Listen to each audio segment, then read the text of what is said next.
صباح الخير عليكم يا حبايب قلبي. هنعمل ايه النهارده؟ زي ما انتوا شايفين كده هو احلى صينيه مكرونه بالبشاميل مظبوطه بالملي. هقولك كمان ازاي تظبطي البشاميل بتاعك، يعني لو كلكع كده معاكي ومش عارفه تظبطيه هقولك هتظبطيه ازاي. هو سهل وبسيط، بس اظبطي معايا كده المعايير بالظبط وهيطلع معاكي ناجح 100%. اوعي تفوتي حاجة في الفيديو عشان الفيديو جميل جدا وهيفيدك ان شاء الله. انا زعلانة منكم قوي عشان بتنسوا كده، بتبخلوا ليه تحطوا لي لايك. يعني بعد ما بتتفرجي كده يا قمر حطي لي لايك، ما فيهاش حاجة. شايفين ما شاء الله جميلة ومظبوطة، كمية البشاميل حلوة جدا. يلا بينا يا قمر نشوف بقى بتتعمل ازاي. حلة ونحطها على النار ونضيف بالظبط كده 3/4 من المية. زودت كمان معلقة كبيرة كده من الملح. بخصوص المكرونة اللي استخدمتها قد ايه، 700 جرام من المكرونة القلم، وهقولك 700 جرام بتاخد قد ايه بشاميل بالظبط. احنا عايزين نسوي المكرونة بتاعتنا 3/4 من السوا، ما يكونش السوا الكامل، لا لازم يكون بس 3/4 من السوا، ويكون ليها كده عضة بسيطة عشان بعد كده هتكمل سواها في الفرن مع البشاميل. تمام. ومن المرة للتاني نقلبها كده بسيط، تمام، عشان ما تلزقش كده في قاعة الحلة. خلاص هي كده استوت، هنشطفها بس مرة واحدة كده تحت الحنفية مش اكتر من كده. تعالوا نشوف كده بقى الخطوة اللي بعد كده. جبت صينية ونحطها على النار برضو، وضفت فيها 3 معالق كبار من الزيت، ونزلت كده ببصلاية كبيرة مبشورة. هقلب لحد ما تاخد لون معايا ذهبي وتدبل معايا. هنزل كده بالظبط بربع كيلو من اللحمة المفرومة. هنزل كده باللحمة وهبتدي ان انا اعصق اللحمة واقلب فيها كده لحد ما تستوي معايا. هنزل كده بالملح المظبوط، وكمان نزلت بتوابل من توابل اللحمة، وكمان نص معلقة صغيرة كده من الفلفل الاسود. عايزة تزودي اي توابل تانية مفيش اي مشكلة، بس هي كده كانت مظبوطة. خلاص هدفع عليها النار، وتعالوا نشوف الخطوة المهمة جدا اللي كل الناس بتقع فيها. الخطوة اللي بعد كده اللي هو البشاميل. ضفت بالظبط، جبت حلة برضو حطيتها على النار، ونزلت بالظبط كده ب3 معالق كبار من السمنة، وكمان معلقتين كبار من الزيت. واول ما يدوبوا معايا كده هنزل ب8 معالق كبار من الدقيق. عايزة اقولك 8 معالق كبار من الدقيق كانت مناسبة جدا ل 700 جرام من المكرونة. تمام. هتقولي لي ليه ما زودتيش كمية السمنة زي الدقيق؟ انا ما بحبش كمية الدهون تبقى عالية قوي بزيادة. هقولك ازاي ان شاء الله يكون معاكي كريم وما تكتلش معاكي، ولو اتكتل معاكي هقولك الحلول باذن الله في الفيديو ده. هقلب، واول بس ما ريحة الدقيق تطلع معايا هضيف اللبن بتاعي. تمام. انا مش عايزة الدقيق ياخد معايا لون، بس كده خلاص. هسيبه بس يهدي من النار، هدفع عليه النار ويهدى كده سيكة. تمام. وبعد كده هولع عليه النار، وبعدين هضيف بالظبط كده كيلو من اللبن او الحليب. اللبن اللي انا نزلت بيه يا جماعة ما يكونش سخن، يكون بس دافي كده زي دمعة العين. هنزل بس كوباية واحدة الاول، وهبتدي ان انا اقلب، عشان لو نزلت بكمية اللبن كلها هيتكتل معايا ومش هعرف اقلبه.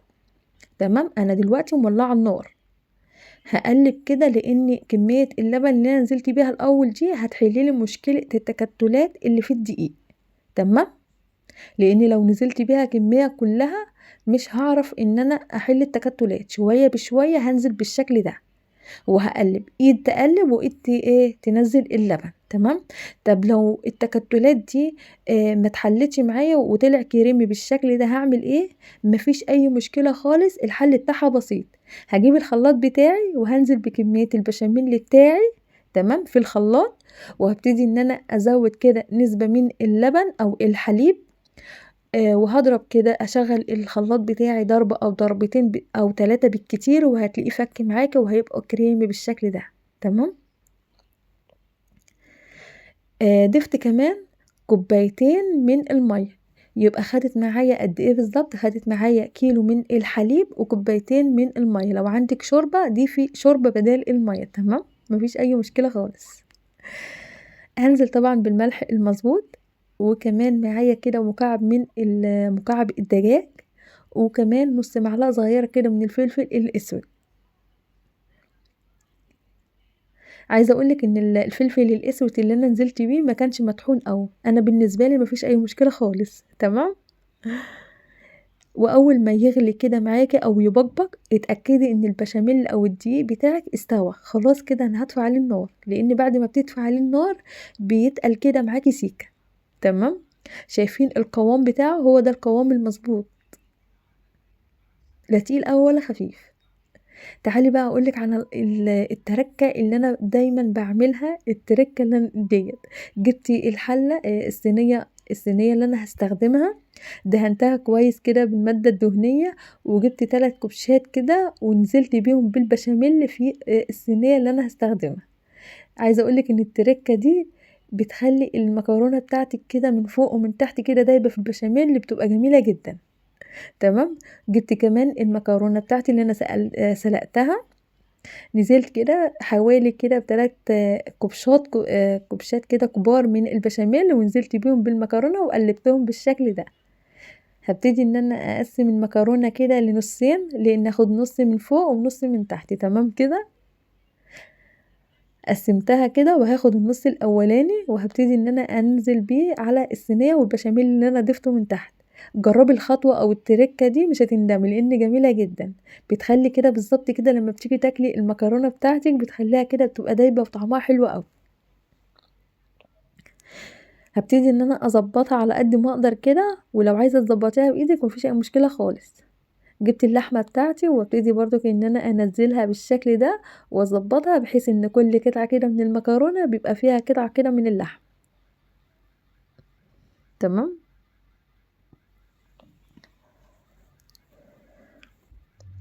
خلاص كده ظبطتها. هجيب بقى النص التاني المكرونه وابتدي ان انا انزله كده من فوق، واحاول ان انا اظبطها، عشان انا مش عايزه لما اجي انزل البشاميل بتاعي ما ينزلش كده من تحت، تمام، لان انا كمان ضفت من تحت بشاميل.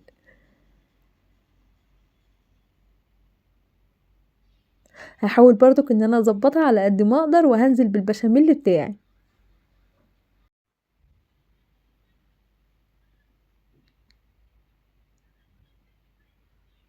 بس كده خلاص، هنزل بقى بكميه البشاميل.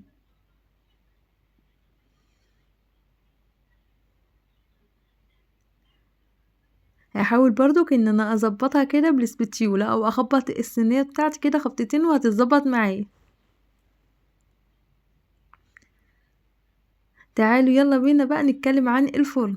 هتخش الفرن سابق التسخين، يكون مولوع كده قبلها ب10 دقايق، والفرن يكون حامي، وبندخلها الفرن. وبسم الله ما شاء الله خطيرة. بصوا بقى، مظبوطة وحلوة، بسم الله ما شاء الله.